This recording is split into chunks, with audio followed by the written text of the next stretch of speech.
Okay. Well, good evening and welcome to the May 12th, 2021 Kansas City Public Schools Board of Directors 2021-22 budget hearing. So we'll call the meeting to order. And with that being said, for the presentation of the 21-22 KCPS budget, the chair calls on our treasurer, Mr. Mania Barca, to lead this report. Mr. Barca. Thank you, Mr. Chair. Wanted to acknowledge the administration, the board, and the community's participation in the creation and presentation of the 21-22 budget. It's been an ongoing process since January, so it has been a long process leading up to this point. The summary information shared tonight is a snapshot of the highlights of the preliminary budget plans developed by the administration that include revenue and expenditure planning, recent board presentations, and information shared in our public postings regarding this hearing. The budget is driven based upon enrollment, achievement, and establishment of goals. As a reminder, this is a public process, so this year, as in every other year, from here on out, we strongly encourage public participation, encourage it. We are one of the lone school districts within our system that are required to do this, so we want to make sure that the public is actively engaged in that process. Without any further ado, I'll turn it over to our amazing CFO, Linda Quintley. Thank you, Mr. Barca. Good evening, board, public. On behalf of Dr. Bedell, I'm going to be presenting some information to you with no doubt his support and input along the way as we go. But as you noted, this is our annual public hearing for the 21-22 budget process.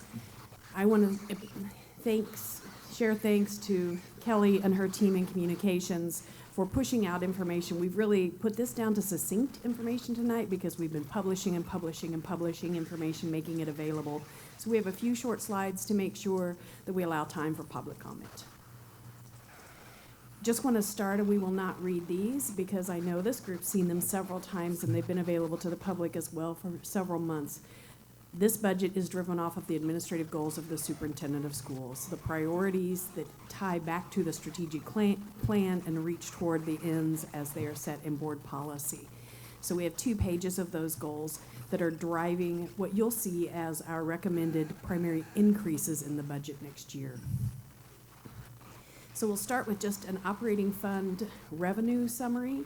And I'll take you to the far right column, SY2021-2022. You'll see that we are projecting $211 million of total revenue. That's local, county, state, and federal next year, which is a $1.4 million increase from this year's budget and roughly $3.5 million increase from what we project the actual to be for this year. Important as you look up that column, always as a reminder, a show of appreciation for the fact that the majority of that total comes from local resources.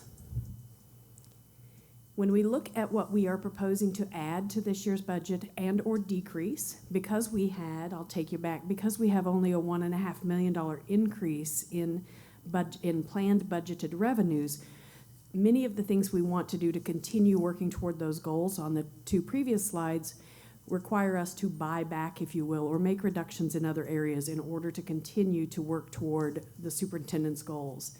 So those top several bullets that are in black are the primary increases that we are proposing and putting into the 21-22 budget. They include additional classrooms for early childhood, additional services for our non-English speaking students and our limited English speaking students, including the opening of the Newcomer Center, which Dr. Bedell has really been working towards for the past few years. And then you see the several other lines. Additionally, this budget does include steps on salary schedules to recognize experience for all employees working in the district and the cost of benefits that go up as salaries costs go up.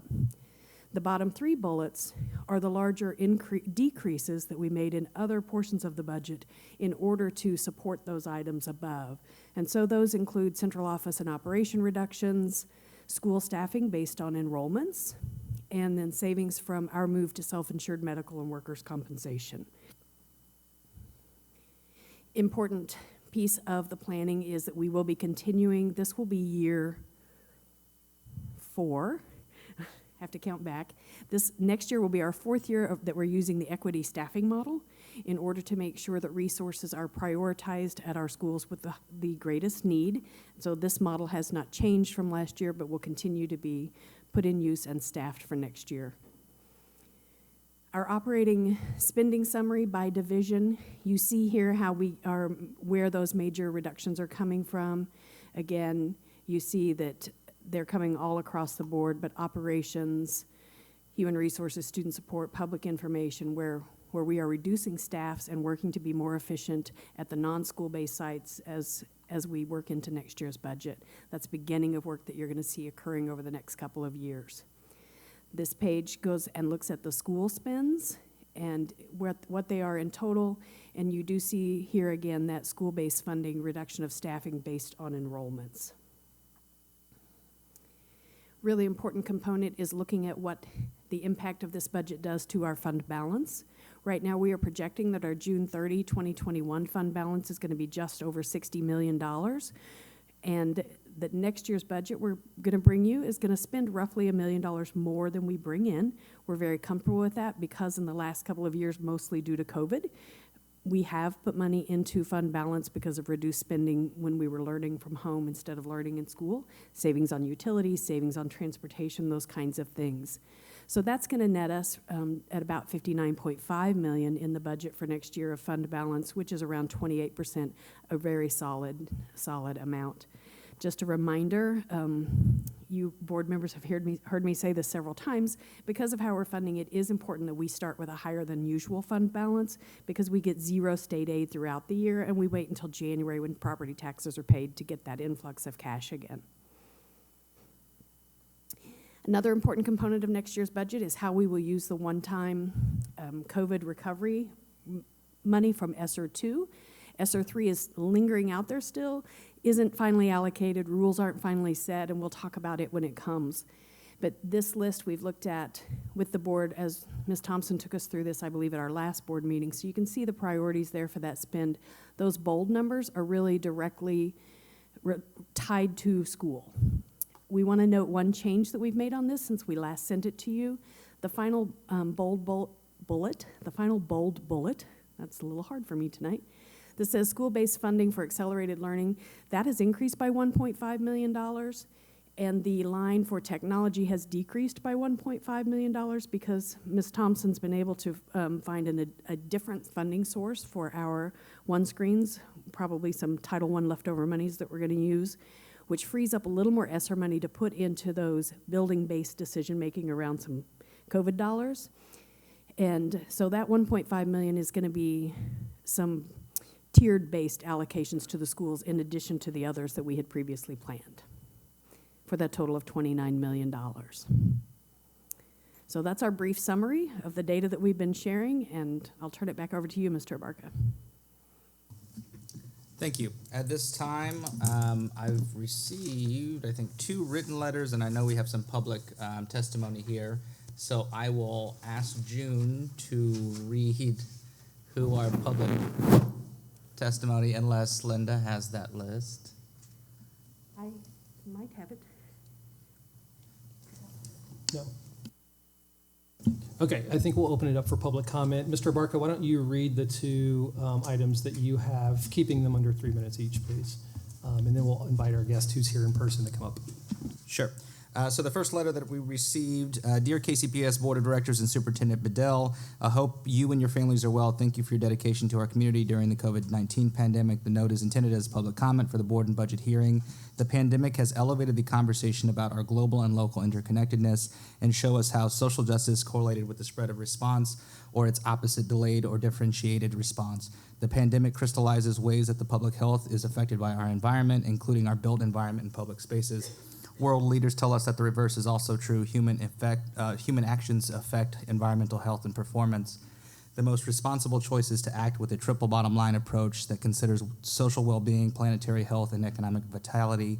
As such, I encourage you to urgently and demonstrably prioritize sustainability and climate change action in your budget, strategic and long-range planning, and education metrics. I'm a district parent and longtime KC resident. My son has attended Foreign Language Academy, Pitcher Elementary, and KCBA. Also a volunteer with the DAC Executive Committee. From 2014 to 2018, I was employed by KCPS and managed the Office of Energy and Environmental Sustainability, including close coordination with staff and stakeholders during the delivery of nearly $30 million in energy and water efficiency improvements across our schools, projected to pay back in savings and cost avoidance over 15 years. The office also worked to attract funding, implement recycling, pilot kitchen, cafeteria, composting, innovate preventative maintenance via energy diagnostics, and to expand extracurricular resources for gardens, orchards, bicycling, and access to environmental education and career mentors. A focus of sustainability can provide cost savings, access to specialized funding, partnership and recognition, and inspiration for students and staff. Energy and sustainability management can summarized as reducing net impacts, improving health and performance, and elevating environmental literacy and equity.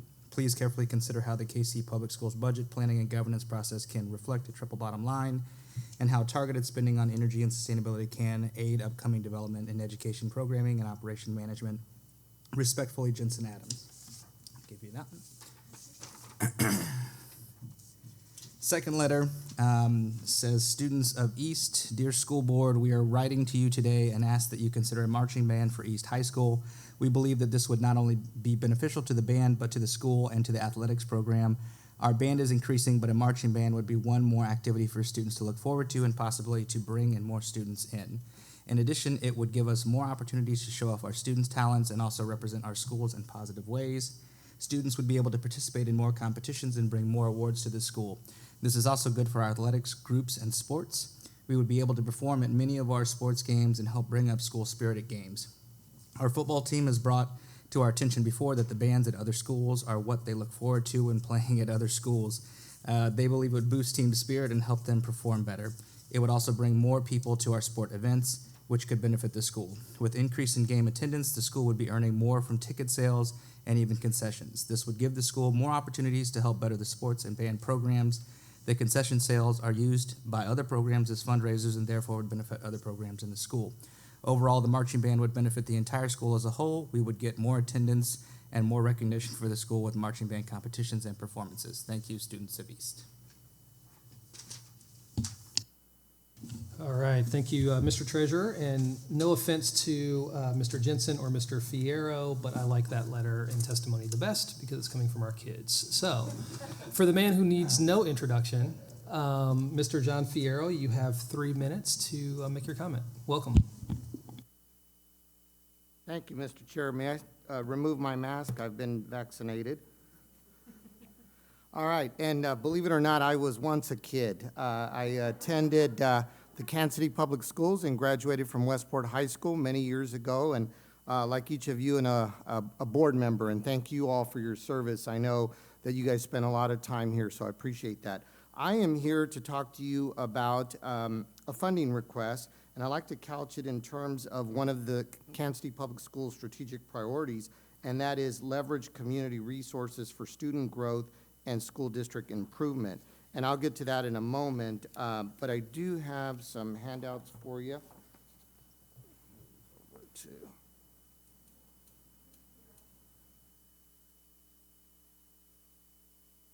And so what you have there is a little bit of a history of Mattie Rhodes. We are now in our 2nd century of community service.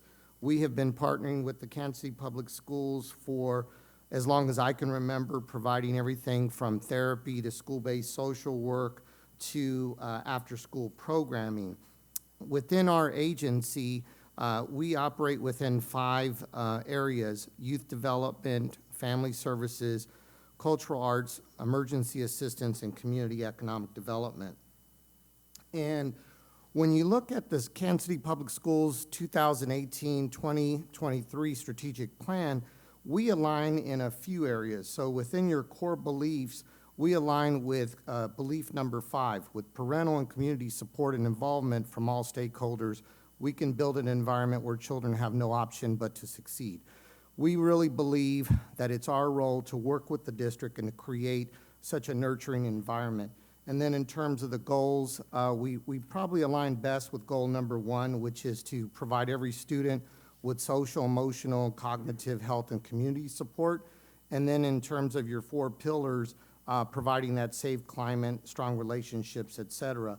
And you know, the district, as you all know, is very culturally diverse, and in particular as the Hispanic population, 25% speak Spanish, and 28% of your students are Hispanic. We really believe in leveraging resources. Right now, we are probably investing over $700,000 in private foundation, public support, and individual contributions for Kansas City Public School students. And today, I'm here to ask you to help to support our efforts by contributing or contracting us for a little over $165,000. We work very well with Dr. Woodley and several others, and some of the needs that currently exist is to work in particular with the Hispanic students, improve attendance, improve academic performance, and we are prepared to provide 2 school service coordinators and 1 roaming therapist to work with Hispanics in the elementary and middle school levels as referred to by their department. So hopefully I finished within 3 minutes there. That was great. Thank you, Mr. Fierro. Thank you, and congratulations, Mr. Chair. Oh, thank you, sir. Okay. Okay, well, with that being said, this budget hearing is adjourned.